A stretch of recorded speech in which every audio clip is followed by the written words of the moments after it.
I woke up earlier than usual today, not because I had somewhere to go, but because sleep doesn't hold on to me the way it used to.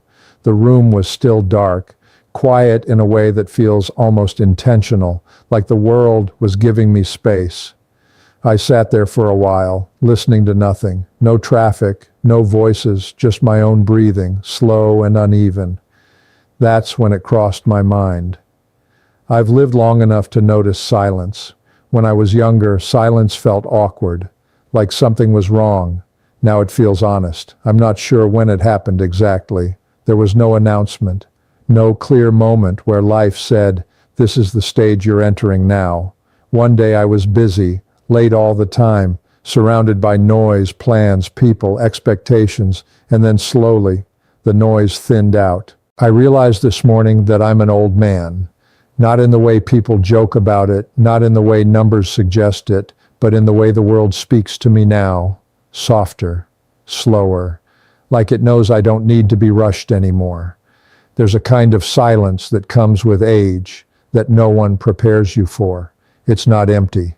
That's the strange part. It's full of voices that aren't here anymore, full of conversations that ended years ago but still replay if you sit still long enough. When you're young, you chase sound, music in the background, a screen always on, someone always talking. Silence feels like wasted time. You fill it quickly before it can ask you questions you don't want to answer. I spent most of my life doing that, filling every gap, working longer hours than I needed to, saying yes when I should have said no, convincing myself that busy meant important. I thought life was something you built outward, a career, a home, a name people recognized. I thought if I stacked enough of those things together, they would hold me steady, keep me safe from the quiet. But here I am now, and the quiet found me anyway. The house feels bigger than it used to, or maybe I just take up less space in it now. Chairs stay empty longer, the phone doesn't ring unless I make it ring, and yet I don't feel abandoned in the way I once feared. I remember thinking that being alone meant being forgotten, that if the room went quiet, it meant I didn't matter anymore. I couldn't have been more wrong. Silence doesn't erase you. It reveals you. When everything slows down, you start to notice things you rushed past for decades, the way light moves across a wall, the sound of your own footsteps, the small habits you never realized you had. I used to believe that life was measured in milestones, big days, big wins, moments worth celebrating publicly. But those moments are loud by nature. They don't need you to listen closely. It's the quieter parts that ask for your attention, and I ignored them for a long time. I thought I would always have time later to rest, later to reflect, later to sit without needing a reason. I kept pushing stillness into the future, like it was something I could schedule when everything else was done. What I didn't understand back then is that everything else is never done. Life keeps taking, gently at first, then all at once. Not out of cruelty, but out of rhythm, the way tides pull back without asking permission. People move on, roles change. Your place in the room shifts without anyone announcing it. One day, you realize you're no longer at the center of things. And if you're honest, it's a relief. I spent years trying to be seen, trying to be heard over the noise I helped create. Now the quiet feels like an apology the world didn't know it owed me. I'm not lonely in the way people imagine. Loneliness is sharp. This feels softer, more like space to breathe, space to remember who I was before I started performing my life for others. Silence has a way of peeling you back, layer by layer. Titles fall away first, then expectations, then the stories you told yourself about who you were supposed to be. What's left isn't dramatic. It's simple. A person sitting with their own thoughts, no longer trying to outrun them. That used to scare me. Sitting still long enough to hear myself think felt dangerous. What if I didn't like what I found? What if I realized I had wasted time? But the truth is quieter than that. The truth doesn't shout accusations. It waits patiently. And when you finally listen, it doesn't judge you. It just shows you where you are. I see now that life was never asking me to hurry. I was the one rushing past it. Silence didn't take anything from me. It gave back what I didn't know I had lost: attention, presence, the ability to be where my feet are. There's a strange clarity that comes when you stop fighting the quiet. You begin to understand that not everything needs a response. Not every moment needs to be filled. Some things are meant to be felt fully, without commentary. I wish I had learned that sooner, not to change the past, but to soften it. The quiet I sit in now isn't a punishment. It's an invitation to notice, to remember, to prepare for what comes next, not with fear, but with honesty. Because when the noise fades, you start to see what actually stayed. And that's where the real conversation begins. When the noise fades, the first thing you notice isn't peace. It's absence, not all at once. Absence arrives politely. One chair empty at the table. One name you stop dialing. One voice you catch yourself expecting to hear, even though you already know it won't come. People leave your life in different ways. Some slowly, through distance and time. Others all at once, leaving behind a silence that feels heavier than words ever were. When I was younger, I thought relationships were permanent fixtures, that the people I loved would always exist in the same roles, in the same places. Parents felt unmovable. Friendships felt eternal. Love felt owned.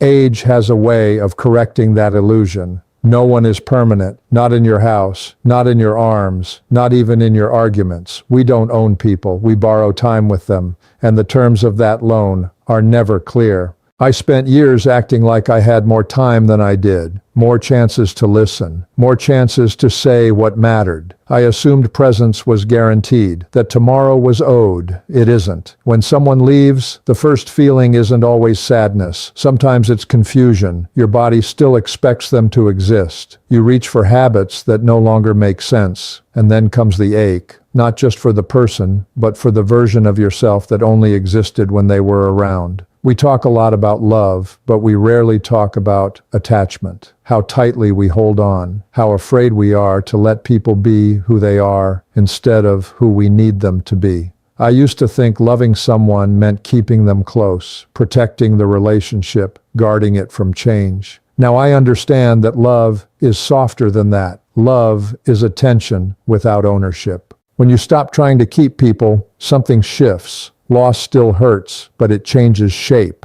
It stops feeling like theft and starts feeling like gratitude. Gratitude for the time that was given, even if it ended sooner than you hoped. I've said goodbye more times than I can count. Some goodbyes were spoken, most were not. They happened in ordinary moments without drama. A last laugh you didn't recognize as the last. A routine that quietly ended. Those are the ones that stay with you. People ask me if I have regrets. I always pause before answering, because regret is a broad word. It carries many weights. I regret the risks I didn't take, the honest conversations I delayed, the affection I rationed, as if it were something I might run out of. But regret isn't what keeps me awake. What stays heavier is remorse. Remorse for the times I chose pride over kindness, for the arguments I needed to win, for the silences I used as punishment, for the moments I was right but not gentle. We are taught to defend ourselves, to protect our egos, to stand our ground. No one teaches us how to step back. I spent too much time proving points that don't matter anymore. Too much energy holding on to words that feel small now. Being right is loud. Kindness is quiet. Only one of them lasts. When the list of people in your life starts getting shorter, you begin to understand how fragile connection really is, how easily it can be damaged, how rarely it repairs itself without effort. I've crossed out more names than I ever imagined I would. Each one taught me the same lesson, just a little too late. If you have someone in your life right now, someone you think will always be there, pause for a moment. Don't check your phone. Don't rush past this thought. One day, they won't answer. And nothing you argued about will matter at all. I don't say this to make you afraid. Fear closes people. This isn't about fear. It's about urgency without panic. Say the thing you've been holding back. Make the call that feels slightly uncomfortable. Choose softness when your instinct says to harden. There is no prize for emotional restraint. No medal for withholding love.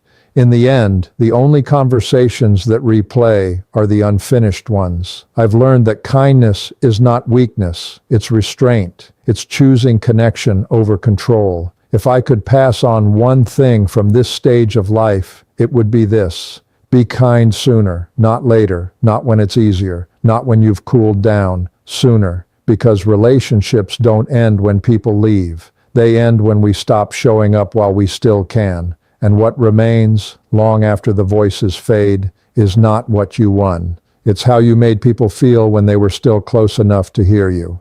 At a certain point, you stop trying to be in the middle of everything, not because you've given up, but because you've finally understood your place. The world doesn't slow down for you.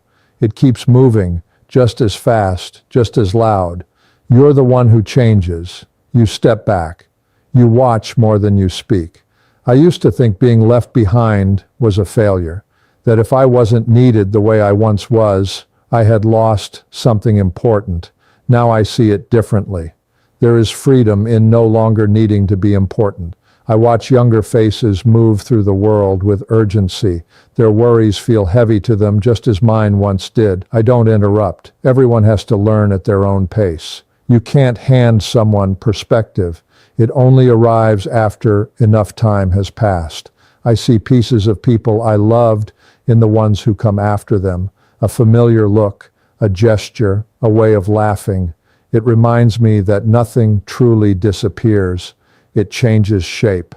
We are not the whole story. We are a paragraph, maybe a sentence, but we are woven into something much larger than ourselves. That used to make me feel small. Now it makes me feel connected. Legacy isn't what you leave behind in objects or achievements. It's what continues quietly in others, long after your name stops being mentioned. There was a time when I feared the end. The idea of darkness felt final, heavy, cold. But age softens even that fear. You realize that endings are rarely abrupt. They are gradual, like light moving from one room to another. Nothing is lost. It just changes where it rests. I'm not brave. I'm just no longer fighting what has always been true. I've seen enough mornings to know that life doesn't owe me another one. And that understanding has made each breath feel less automatic. Gratitude sneaks up on you when you're not chasing anything anymore. Not the loud kind of gratitude people post about, the quiet kind, the kind that sits in your chest when you realize how unlikely it all was, that you were here at all, that you loved and were loved, even briefly, that you saw the world change and got to change with it. I've watched thousands of sunrises without keeping count. I've forgotten most of them, and yet they all did their work on me. They taught me that presence matters more than permanence. I don't measure my life by what I accumulated. I measure it by the moments I was awake for, the times I noticed, the times I chose to stay soft. If you're listening to this and you feel young, don't rush past it. If you feel old, don't assume it's too late. Everything that matters is still available to you right now, not in grand gestures, not in reinvention, in attention. Look at the person in front of you. Notice the breath you're taking. Sit with the quiet for a moment longer than you normally would. That's where life has been waiting the whole time. One day you'll sit where I'm sitting now. The noise will fade. The room will grow still. And when it does, I hope what you find isn't fear. I hope you find familiarity, peace, a gentle knowing that you were here fully. Thank you for sitting with me for a while. If this stayed with you, pass it on to someone you care about. Let them know they're seen. And if you feel like it, tell me one thing you've learned to hold gently as time has passed. It makes the quiet feel a little less empty.